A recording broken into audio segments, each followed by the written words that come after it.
from the word free range, nakakalabas sila at nakakakahig, na-expose sa sun. So, nakakapagbigay sila ng mas masustansyang itlog. Na-express kasi nila yung natural behavior nila. So, they could get their food sa normal na lupa. So, hindi naman namin sinasabing pure organic ito, but it's in a natural way sa pag-aalaga sa kanila. Mas mababa ang cholesterol level nila. Yes, mas mataas ang vitamin and mineral content.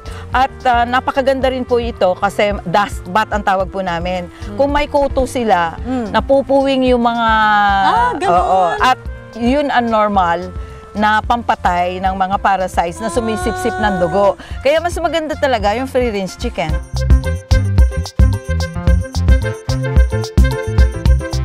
Ang benta po namin pag ready to lay na ay 450 pesos. Okay. So mangingitlog yon start ng 5 months. So 4.5 months namin binibigay, maghintay na lang siya ng 15 days and then mangingitlog na siya to start ng 5 months. At dire-diretsong mangingitlog yan until the end of 2 years. Yung itlog po ng isang F1, yes po. ang bentahan ay 10 piso. ang native chicken. Native chicken, mga 5 to 6 pesos. So, layo. Pero, pag fertile eggs na, ang bentahan po namin ay 20 pesos. Wow! Oo, yun po ay, kung gustong magparami ng farmers, binibentahan po namin siya ng fertile egg. Ito, kulay brown ang egg niya. Tapos, ang paglagay dito ay large and up.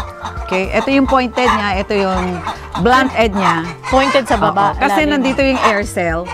Kung may nabubuodong baby, dito hihinga. Kaya kung binaliktad mo, mamamatay yung sisi. Ang ibig sabihin niyan, pag nagsasalita siyang ganyan, yan ang sign na sila ay mangingitlog. So, naglalagay po kami ng red curtain, kagaya ng damit ninyo, para relax yung manok. Kasi, ang nakikita ng manok, 80% color red. Ganun pala The rest of the colors are all black. Okay. Kaya makikita nyo yung kainan natin ng mga manok, kulay red, nakaangat siya, shoulder level, para hindi kalaykayin at hindi madumihan.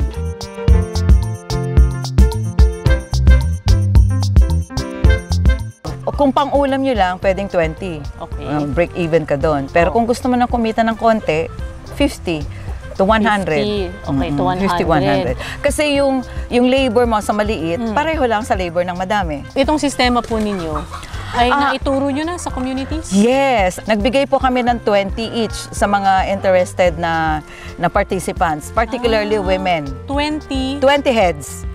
Libre yun? Libre yun na pinabigay po namin. At na-i-distribute ko ito through loans. Okay.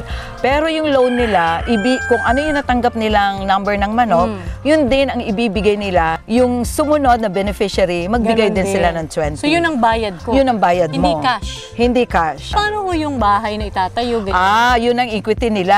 Ang taya nila is dapat magti-training sila. Kasi dapat malaman nila yung technology or else masisira manok. Gaano katagal training? 2 days lang. 2 Dito days sa lang. Tarlac Agriculture University. Opo.